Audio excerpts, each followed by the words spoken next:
Hello, George. I'm delighted to be chatting with you. Myself, and I believe that you know Steve here. Hey, hello, Terry. Yeah, I do. I do know Steve. Yeah, I mean, I met him a number of times, and we met at Taggy's, didn't we? Where we did the launch It, for the book and the Untouchables it book by was, Jeff Goulding. And he's looking yeah, it as was well as ever, Taggy's. I can see. Yeah, it was Taggy's when I met you with Carol for that night with Jeff, and George Sefton was there, and Alan Kennedy, and it was a host of people. What a great night that was for the book signing. It was superb. Yeah, And then a couple of times, the other times I met you was outside Spittle Surgery. You're going that's to the right. surgery, That's and I'm right. coming out because between us we spent a fair bit of time in hospital. But anyway, we're on the fit side now, so we're getting there between us. So what's it like in Bevington? And you, George, it really is. So you're still in Bevington, aren't you? I moved. I live in Mells now, but you're still in Bevington, aren't you? Yeah, we've lived in, well, not in Bevington. We're in Bevington now, but we've lived in the Wirral since 1968 when Carol and I came back from South Africa. So we never left the Wirral. It's a lovely place to live, as you know, Steve. It's perfect for Liverpool, perfect for North Wales. Everything's here we need, So we're very happy here. Excellent stuff. Excellent. Yeah, and it's great to speak to you again, and it's good to see you looking fit as a fiddle and out on the golf course as well these days. I'm playing golf. Well, the weather's not too good at the moment for golf, but I'm playing 3 times a week, walking 10,000 steps a day. So the old Shankly spirit has been well injected into me.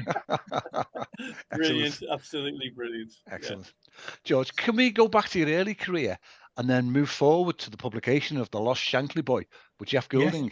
Yes. Tell us what brought a young lad from Aberdeen down to Liverpool in the 1960s. Well, I was playing for Aberdeen Schools, select at Scottish schools, and Bill Shankly had an ambition to get the best young schoolboys from across the country. He'd already got Tommy Smith and Chris Lawler in Liverpool, playing for Liverpool boys.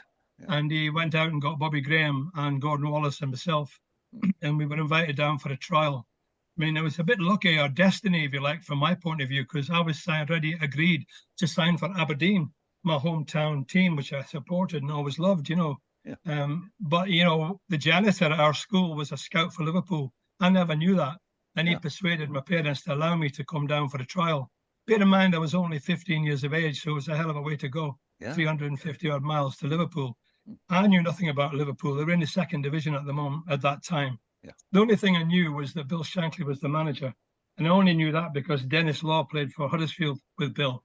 And Dennis was a famous Aberdeen schoolboy player that made good and went down south with Shankly and eventually moved up to City and became a legend, obviously. Yeah. And I admired Dennis. He was my hero. He used to drive around Aberdeen in a red Jaguar, and I wanted to be like Dennis. So that's why I went to Liverpool, not for any other reason. I thought maybe a little holiday. And when I got down there, Shankly, we had a trial for a week, Gordon Wallace, myself, and we played well in 3 games, and Shankly wanted to sign both of us. Gordon signed quite quickly, but I said to Shankly, I said, well, Bill, they didn't call him Bill, Mr. Shankly.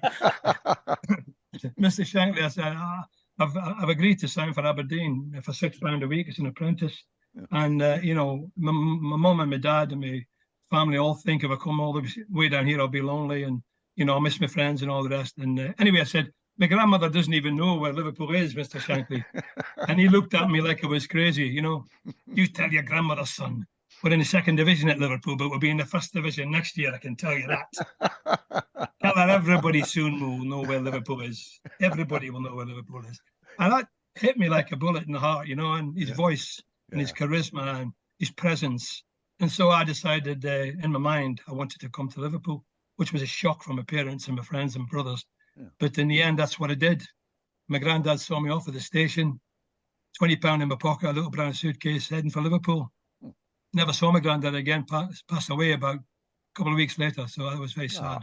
He was my idol because he'd brought me up with my grandmother because my dad was killed in Normandy in the Second World War about 3 months before I was born. So I never knew my father. I had a stepfather who was a wonderful man that married my mum when I was 5. So that's how I came to Liverpool.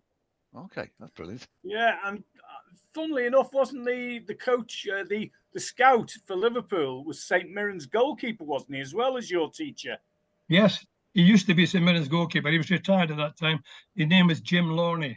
He was one of 2 brothers, both goalkeepers. Yeah, Jim was the scout for Liverpool. I never even knew he was a scout for Liverpool.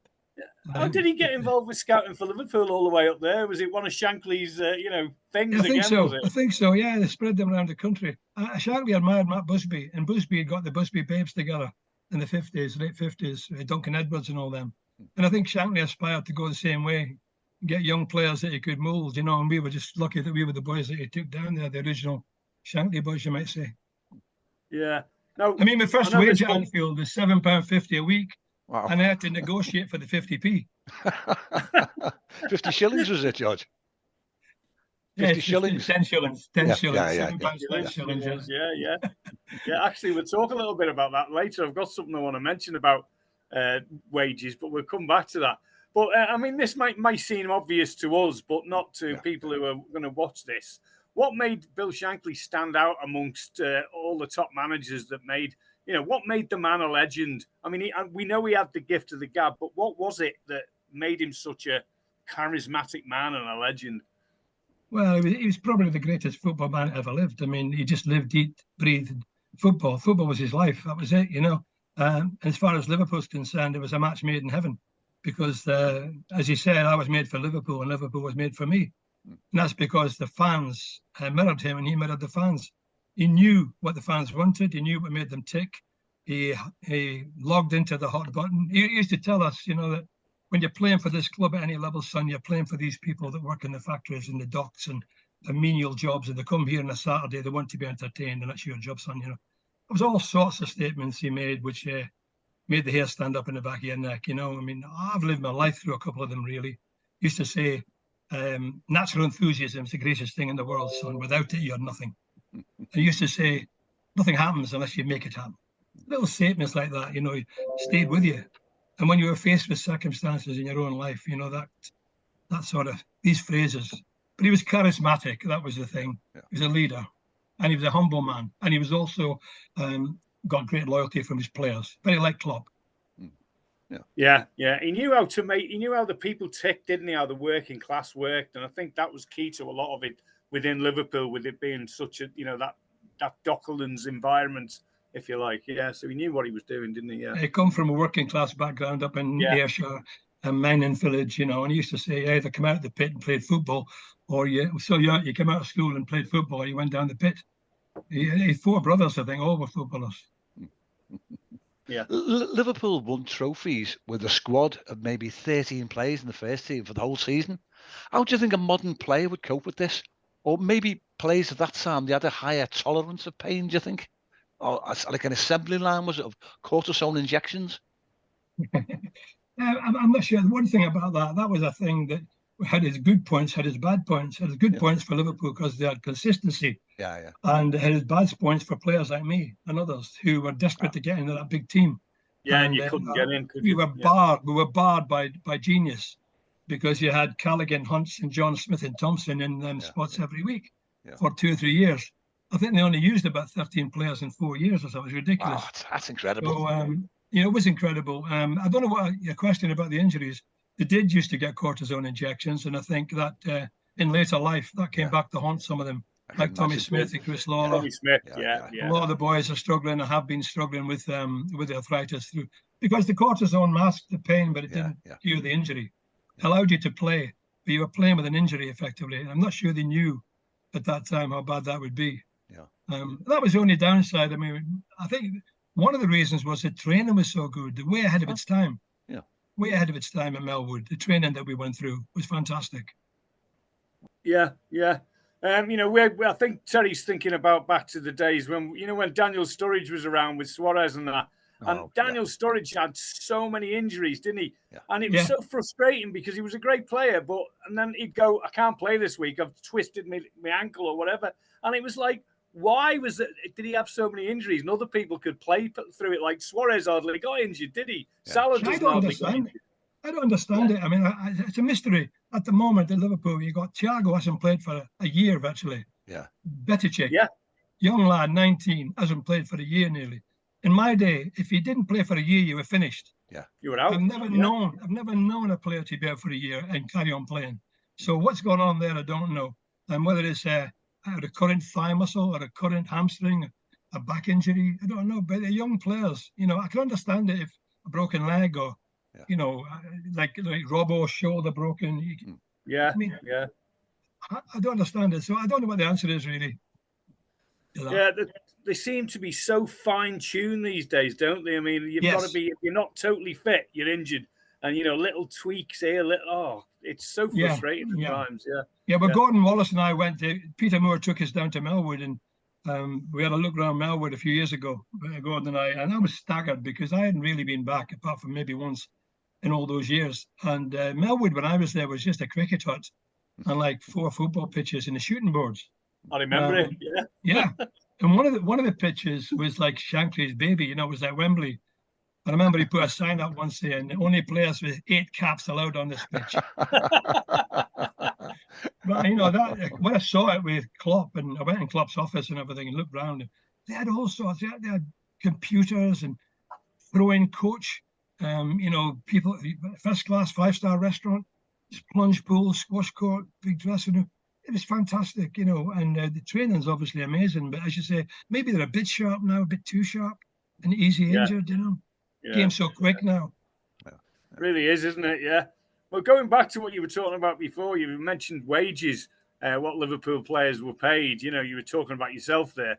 Nothing like today's ridiculous pay package, you know. But then you were probably just about above the average factory worker, weren't you? You know, people like Callie going to Anfield on the bus and that sort of stuff. And funnily enough, I saw a tip. John Aldo put a tweet out on X the other day about a typical wage packet.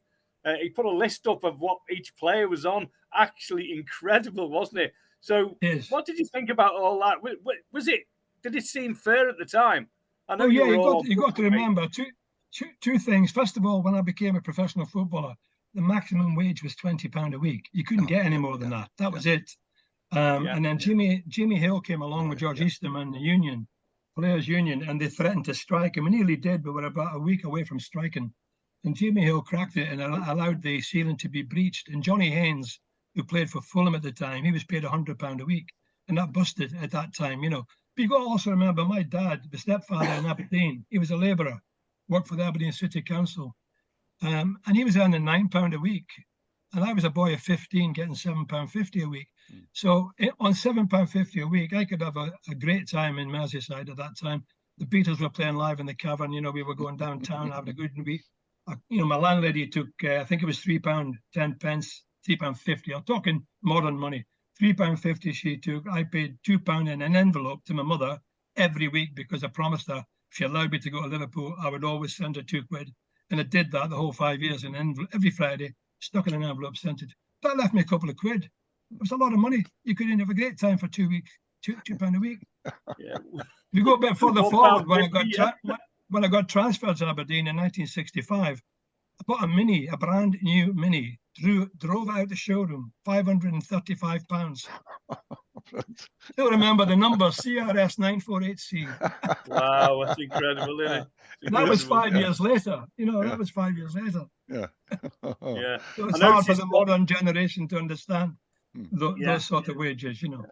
And I noticed on that one that John Aldrich put on the other day, you see Tommy Lawrence's wage much lower than Roger Hunt's, you know, because the strikers scoring the goals, he was going to get more money. And it's still pretty much like that, isn't it? True. The strikers get all the money, the goalkeepers get significantly less, I suppose, Yes. I don't know how they worked out.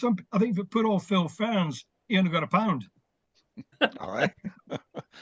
Probably go down the docks and earn more, Not quite, George, I'm going off on a tangent now. We spoke to Pat Nevin recently. He told us about his amazement at the booze culture when he was at Tranmere. When you were there, was it a ritual? Did the lads go for a pint after the match? You know, was there a drinking culture when you were there? At Tranmere was an unusual club. I enjoyed my 2 years at Tranmere. I played about 50 games in the first team over 2 seasons. There were some great lads there, really great lads. Some of them were hard as nails, really hard, you know. I'm talking proper hard, you know, where I didn't take prisoners. But I mean, you know, the drinking, I wouldn't say it was out of control. Yeah, they might have had a couple of pints after the game. But that wasn't a problem. It's having pints before the game is a problem.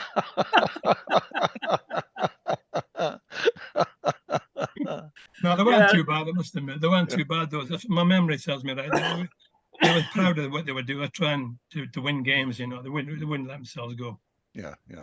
Yeah, I can't remember if it was Alan Kennedy or somebody else that was talking to me a while ago, saying, I remember one Saturday morning standing in the tunnel at Anfield and the stink of alcohol was like horrendous, waiting to go out on the pitch. Well, yeah, there was a culture around that time. The you know, when there were the white suits and all that, you know, Big Ruddick and all them. I think there was a culture then of drinking. And okay, when we were there, I used to go down every Saturday night. We go down the Royal Tiger, which was in Manchester Street, next to the tunnel. That was the main place the footballers went. And you really hard to get in there unless you played for Liverpool or Everton. You used to wear the blazer to show that you were a player, you know, unless you were Hunt or St John. Or any of these guys. Roy Van and all them used to go down. Dennis Stevens, Big Labby, Brian LeBone and all them. Dennis Stevens. They were great days. And yeah, the drink did flow. But Shankly, I mean, would allow you to drink on a Saturday evening if there's no game on Monday. But if there was a game the following Wednesday, he'd have his spies out. You know, I mean, certainly you wouldn't be allowed. You're not allowed to drink after Wednesday on a middle if you've got a Saturday game. You know, it's a funny story about Bobby Graham. When Bobby Graham actually was in, I was a nightclub called the Wookie Hollow. I was just going to mention the Wookie Hollow. Is that still going? I think I remember that. A lot of the big stars used to, Shelley Bassey and all them used to come. And Shankly gets a message to Bobby Graham to go in his office. He wants to see him. Now, if you were called into Shankly's office, you always worried, you know, if it was midweek, you know. So Bobby gets called in, and we're waiting outside, Gordon and I, and worried what was going to happen. He comes out and said, "What's up, Bob? What happened?" He said, "My spies have been out and seen you in the Hookie Wallow." Yeah, that's it. Yeah, in the Hookie Wallow. He didn't even get. Wallow. He said, "Who do you think you are, son? Errol Flynn." That was an old actor, you know. Again, coming up to modern day now, going off on a bit of a tangent, you know, but as a former professional like yourself, you didn't have VAR. VAR's around now. Go on, what do you think of VAR, George? Oh, have you got 10 minutes? VAR, I don't like it. I don't like it at all. You know, I mean, I don't think it, I mean, you do need checks and balances. And my impression of VAR is that really it was brought in to see whether the ball was over the line or not, or to see if it was a clear decision. But they seem to have got involved in things really which is outside their remit. You know, like if somebody just tips the back of the heel or doesn't, and the referee doesn't give it, and VAR will stop the game and send the ref to the television on the side. And 99% of the time, the referee will agree with VAR and not stick with his own decision. So consequently, you end up with a ludicrous situation with football being a game of goals, excitement, being diluted, because every time there's a goal, there's a freeze frame, and the crowd can't really celebrate, neither can the players, until somebody in Stockley Park decides between three of them whether or not it's an inch offside, an inch onside, whether somebody's deliberately handled the ball, hasn't handled the ball. And in the end, it's only an opinion. It's a person's opinion. So it's not foolproof. And if you go back to Liverpool, Burnley, when Mo Salah got pushed in front of the goalkeeper and the goal was disallowed by Harvey Elliott. Last year at Goodison Park, Rodri, he was like directing traffic. His left hand was out to there and the ball hit it and they didn't give a penalty. Now that penalty that wasn't given cost Liverpool the championship and could have relegated Everton because it was in the last minute and the game was 0-0. And if Richarlison had took the penalty and scored, Everton almost certainly would have won 1-0. Would have been 2 more points to Liverpool and 2 more points to Man. So, and then you hear stories that the guy in VAR is a Man City fan and played for them as a kid and all the rest of it, and you don't know whether it's true or not. So to sum it up, I enjoyed it when I played. The referee was in charge, the linesmen were in charge, and yes, you argued with him. I had many an argument with the referee, but you know, you got on with the game and it balanced out over the season. Yeah. So that's my view. I mean, even like McAllister playing a European tie last year, the ball hits him on the chest, rolls onto the top of his arm, and then 2 minutes later, after about 7 or 8 plays, they stopped the game and takes another 3 minutes to say that it was a foul and a goal by Quansah was disallowed. And the one at Spurs, don't even get me talking about the one at Spurs. That was just we lost a perfectly legal goal. And if at the end of the year we lose the championship by 1 goal on goal difference, how do we feel about that? when we actually scored it and it wasn't given. Yeah. So I don't like it very much. You could probably get that from what I'm saying. Totally yeah, agree. absolutely. I mean, it was very refreshing to watch the FA Cup games and the League Cup recently, and there was no VAR because you knew what was going in the back of the net. It was going to stand, and the referee had made the decision. Nobody was going to change that. Yeah. And you felt like you could celebrate and and cheer, but you don't these days. It's absolutely awful. It was. I think when you got like an inch offside or onside by an inch. I mean, it's the attacking player should get the benefit of the doubt. Yeah. Because people want to see goals. People want. That's what you pay your money for, to see goals. You don't pay to see disallowed goals when it's a fantastic goal. I've seen some great goals this season, and poor player when he's rejoicing, and all of a sudden you wait 3 minutes, disallowed. It's off his record, and it's pitiful. I think maybe they should have some sort of a situation. They're going to use VAR with a gap, some sort of a gap. You can see clear space. Because the lines are very, sometimes are very close. So one man will say it's on, one man will say it's off. Yeah, it's about opinions, isn't it? I mean, so it's basically as it was before. It's you get the rub of the green sometimes, and you don't others. VAR's the same, so we may as well just get rid of it. Yeah. They're not going to do that, though, are they, Steve? The genie's out of the bottle now. It'll stay.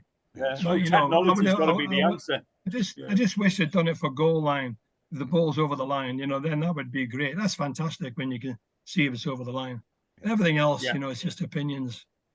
Totally agree. Yeah. George, moving forward a bit, tell us about the book, The Lost Shankly Boy, with Jeff Goulding. How did you both connect with each other? Well, it's been brilliant, really, because Jeff Goulding, you may or may not know, I'm sure you do. He's a brilliant author. Yeah, he is. Yeah, he's a brilliant person. I'm going to out with Jeff for a meal, actually, with his wife in a few weeks' time. Nice one. It started really because Jeff wanted to write an article in This Is Anfield website, and he'd seen something I'd written online, and we got in touch. He got in touch. We got together at the Shankly Hotel one Saturday evening, and Liverpool were playing Aston Villa. And it was a game where Liverpool won in injury time, late in the game, in injury time. I'm not sure whether Mane scored the winner, but it was 1-1, and then he scored the winner. But we didn't see that goal because we were involved in chatting. And then we had to leave before the end of the Liverpool game because Jeff had to catch a train. There's a funny story on that I might tell you later. But anyway, so what happened was, as we were talking, Jeff stopped me and he just said, George, he said, I don't want to write an article. He said, this is a book. And I said, well, Jeff, I've actually written a book. I've written it over the last 3 or 4 years, but it's not, I've no hopes of getting it published. It's just basically my life story that I've written down. He said, look, I'd be honored if you let me work with you and sort it with you. And I said, oh, fantastic, yeah. Also, I said to Jeff, I don't have a publisher. He said, well, I do. He said, because he'd already done the trilogy, the 3 books he'd already done, with Pitch Publishing. Yeah. So that's how it started. So amazingly enough, in the 6 months following that, we only met 3 times. I sent him everything I had. Yeah. He then took bits, sent it back to me. He said, look, I might change a few things around, but I need your permission. Because if you say no, no. But if you say, anyway, he was brilliant. I sent him some. He said, we need some more. Can you do a bit about this person? Do a bit about that person? Tell me about. So on top of everything I had written, he got me to put some more in. And then what he did was, he actually chose the title, The Lost Shankly Boy, because people were saying, it was, and people say to me, if I was going to write a book, it would be the 12th best player in the world, because that's what Shankly called me. It's another story. But Jeff said no. He said, because people don't want to know about the 12th best player. They want to know about the best player. He said, so if it's in a window at Waterstones, you want an intriguing title. And I think that does the business. And I agreed entirely. I was amazed. I thought it's wonderful. Anyway, the people at Pitch Publishing were brilliant, especially the artist that did the cover in the back. I mean, and he said, have you got any photographs? And I said, yeah, I've got loads of photographs. Send us some down. We usually put one page of photo. Anyway, in the end, they put about 4 or 5 pages of photographs in the book. And the book, Jeff said to me at the time, he said, look, with a book, and I always remember this, he said, it's important. It's not like a normal football book, because most normal footballers' books say, I was born there, I went there, I played there so many games here, I scored a hat-trick here, I scored a hat-trick there, went out with this girl, smashed a few bedrooms up, this. And, it's what we want, he said, is something where you've got a book, needs to be where the reader identifies with the character in the book, him or her. They need to care what happens to them. And he quoted a book called The Moon's a Balloon, I think, by David Niven. He'd read. Yeah. He said, I want you to do it in that style. Anyway, I said, oh, fine, Jeff, I'm guided by you. Next thing he did, he chose the chapters. So we put the relevant pieces in the relevant chapters. So, 80, 90% of it's my words. But Jeff's toned them up a bit and used his skill to paint pictures. Great combination. Yeah. So that's how it started. And he said to me, finally, he said, one thing, Georgie, he said, when you get your book through from the publisher and you open it for the first time and you take it out and you handle it, you'll get such a thrill. Yeah. I think that's your life story in them pages, and it's a legacy. Yeah. Because we never did it for the money. We never did nothing for the money. We did it for the legacy so the Liverpool fans could see through my eyes how it was to be at Anfield between 1960 and 65 under the great Bill Shankly. And that was the purpose. And I always think to myself, well, it's a book about overcoming circumstances, fighting back, and giving 100%. And in the end, getting satisfaction. Okay. Excellent. Yeah, and that's exactly how it comes across when I read it. That's exactly the way it makes you feel. It's your thoughts and how you had to put up with being that 12th man, if you like, all the time. It must have been so frustrating, but yeah, he did a great job with you, Jeff. He did, and it wasn't only the football; it's after football. My life after football, and with Dennis Law and the stories and the Shankly stories and all the different things that happened. Going to South Africa, and so it lent itself to a good story, and Jeff maximised that brilliantly, I think. Yeah, superb. All right, well, moving forward slightly then. So, what would you say is the best game you've watched in the last few years? There's been a few. Well, there has been a few. I mean, it's very, very difficult. I hate these questions because, it's almost. Being a Liverpool fan, it's almost impossible to choose. Yeah. I would probably say I've got to go back through about 5 or 6 really in order. I mean, I think very difficult. In fact, Istanbul's got to be at the top for me because I went there with my son, and it was phenomenal comeback. I mean, against all the odds, typical Liverpool. The Kop was in full flow at half-time, bringing us back. Stevie Gerrard waving his arms like a windmill, and getting us back from the dead. That was a fantastic experience. And then the 1965 Cup final, of course, I was there, part of the squad. There's all sorts of stories in the book about that. I mean, and to see the Saint nod that ball into the net from Callie's cross was a great thrill because Liverpool never won the Cup. And people say, well, if Liverpool ever win the Cup, the Liver Bells will fly away. All the Evertonians lost their biggest, bit of ammunition when we won that Cup. And the people in the streets coming back was unbelievable, So it was that. And then, of course, you've got going even further back in the semi-final of the European Cup against Inter Milan. And we beat them 3-1. It should have been 4-1 at Anfield because Chris Lawler's goal was disallowed. And then in a way, we got cheated out the second leg in Milan. But that was the bad game. Yeah. That was fixed. That wasn't sure. Yeah. Something fishy going on there. Well, that game was unbelievable because the gates were locked an hour before the kickoff. And then the other one at Anfield was St Etienne when Davy Fairclough scored that wonderful goal. Super sub. Yeah. Again, atmosphere in that game was beyond belief. Now coming to the modern era, you can maybe it's sort of Barcelona when Trent took the free kick to come back from 3-0 to beat the great Barcelona, not conceding a goal, which if we had conceded a goal, we were out. So that was an amazing performance in every way. And then Dortmund was another one where we looked like we were out till we came back. Yeah. And Olympiacos, when Stevie hit that ball in the corner of the net. I was there. I was there in the Cup. Yeah. Andy Gray's great commentary, So, they're all great. I mean, but that would be my list, really.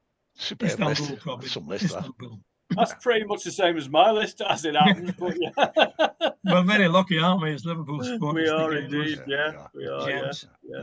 What about your best player? Who's the best player you've ever seen? I mean, you're going back here. You got years to go back as well, haven't you? That's even harder, Steve, because you can go through the team in the 65 team. Look at Tommy Lawrence, first sweeper goalkeeper. Chris Lawler, 460 games, I think. 7 seasons, missed 2 games, scored 48 goals from right back without a penalty. Cherry Byrne played in a cup final with a broken collarbone, laid on the goal for Roger. Gordon Milne, wonderful passer of the ball. Big Ronnie Yates, Colossus, just like Van Dijk. Billy Stevenson, a magician with the left foot. Callie on the right wing, unbelievable, peerless. 847 games or something. That'll never be beaten. Yeah, Roger Hunt, World Cup winner. Anyway, go on. World Cup winner, Roger Hunt. Ian St John, one of the greatest characters I've ever met, Ian. And then, of course, Tommy Smith, the Anfield Aaron, ends up scoring the winning goal in the European Cup towards the end of his career after joining the club at 15. And unbelievable. And then you've got Peter, my great Peter Thompson, who was in Digsworth for 3 years. Peter and I were great pals. He was a wonderful player, you know, fantastic winger. So there you go. I mean, that's just the Liverpool team. Then you come on to the modern era. You're looking at players like Keegan, and then you come on after him, you got Dalglish, you got Rush. You know, I'm finding it difficult to leave people out. Come further on, you've got Suarez. For one season, Suarez was unplayable, completely unplayable. And then you've got the great Mo Salah now. You know, so Gerrard. Who can leave Steve Gerrard out? He won the league. He almost won the league on his own. He did, didn't he? Yeah. Apart from slipping over at the long minute. True. Well for choice, really. Yeah, it's a tough one. So, you know, how can you pick one? I don't know who to pick really as the best, but I mean, I think it's probably going to have to be Dalglish for Liverpool. Okay, I'd go with that. Yeah. It's a tough one. I can never make my mind up who I think's best, but anyway. Yeah, because you've got a charity, George, haven't you? Lymphonia Research. Is it? What it is. My wife sadly contracted a non-Hodgkin's lymphoma. That was the illness. Sadly, took the life of Gary Ablett, and she had a grade 3. She was really at death's door. She had a terrible time. 6 months of chemotherapy. This was in 2009-10, but she survived thanks to the doctors, and also thanks to the research that had got a new treatment, and the new treatment virtually saved her life. I won't go through the details of it, but that was the reason at the time that she was saved. And so when about 7 years ago, one of my guys at the golf club said to me, you tell some good stories about Shankly. Do you want to come to the Rotary Club at Birkenhead and tell a few? So I did, and I got £500. Wow. So I said, well, no, I'm not taking any money. That'll go to the Lymphoma Research Trust. So I've been doing it for them ever since. So I've raised about 20,000 now. Just talking in golf clubs, Rotary clubs. I've done one in a theatre, a small theatre down in Hampshire, 200-seater. And I basically just tell the Shankly stories, you know, do the accent and all the rest. And that's a great accent. You got it. I do it properly. I'm not doing it now, but I do it properly. And, you know, raised a lot of money. So the next thing I'm doing one is Tommy Lawrence's launch of his book. Tommy's book is being launched. It's written by Peter Kenny Jones.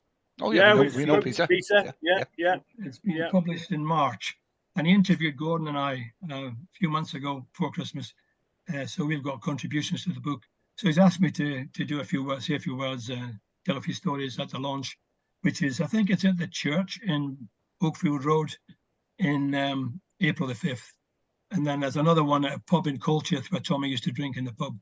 And he asked me to do one. That's the 12th of April. So I'll be doing them then.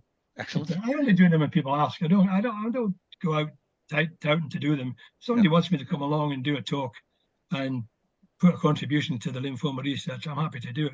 Keeps me occupied, you know. Yeah, that's brilliant. Yeah, brilliant. Yeah, absolutely brilliant. Yeah, George, Sam's caught up with us. It looks like there's only a minute to go now. I could happily chat with you all day and night if I had the chance. Absolutely. Well, let's say thank you very much for spending time with us. No, it's a pleasure. Great to see both of you, you know, and it's great to be a Liverpool supporter. And it's great to see your podcast. It's so prolific. I looked online and you've interviewed some lovely people there. Oh, thanks. And long may it continue. Oh, thank you very much. Yeah, appreciate that. But for now, George, cheers, mate. Yeah, thank you very much. Thank you. It's good to see you again. You'll never walk alone. Brilliant. Hey. You'll never walk alone.